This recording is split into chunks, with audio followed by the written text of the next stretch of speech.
Hey guys, happy Saturday. The blinds are making a weird pattern on my face, but I kind of think it's cool.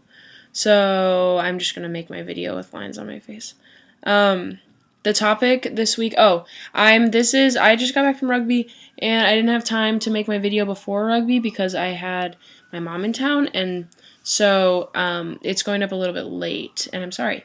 But I'm here now, and the topic is about what advice would you give your younger self if you could talk to them. And the biggest thing I would say, and I kind of think that I did this anyway, but I would still sort of reinforce it, is that like the issues of gender and sexuality will come up when they start to bother you and when they become an issue in your life, and you shouldn't worry about asking yourself about those things until they come up for you. So I guess because people would always like just talk about like, why do you wear your hair up all the time when I had long hair, and they would say, why is your hair short, or why don't you grow it out when I had short hair.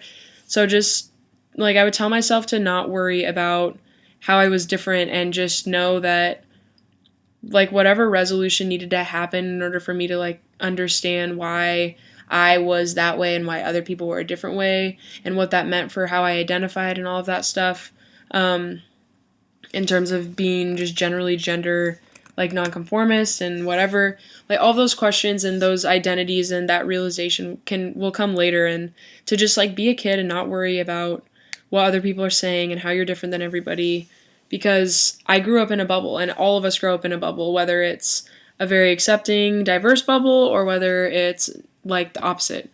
And we only know a certain amount of people, and those people help mold our identities, but we need to remember that there are other people out there that can teach us different things about ourselves and help us realize different things. So I would just tell myself to remember that the world is bigger than what it feels like, and that the questions that might be coming up because of how they're judging me or whatever will just come up for me within myself when I'm ready to deal with them. If that makes any sense. Kind of weird, but I'm still sick. So I think that's all I have to say on the topic. On the question for the magic spell, this is kind of a wish. It's kind of a spell. I would cast this magic spell that would make the nighttime long enough for me to actually get some sleep. So kind of if I decided to go to sleep at 4 a.m., magically the night would get longer so that I could actually sleep like 8 hours before I had to wake up again. Because I'm finding that by the time I get done with school and work and homework and whatever programs I have going on my floor, meetings with the RA staff, or hanging out with friends that I haven't seen or that I had to blow off last week because something came up or whatever, that like I just don't have time to sleep, and it's really frustrating and it's wearing down on me. And so I just wish I could cast a spell that whenever I went to sleep, like the night would just extend so that I had enough time to sleep before I had to wake up. Yeah, that's all I've got for this week.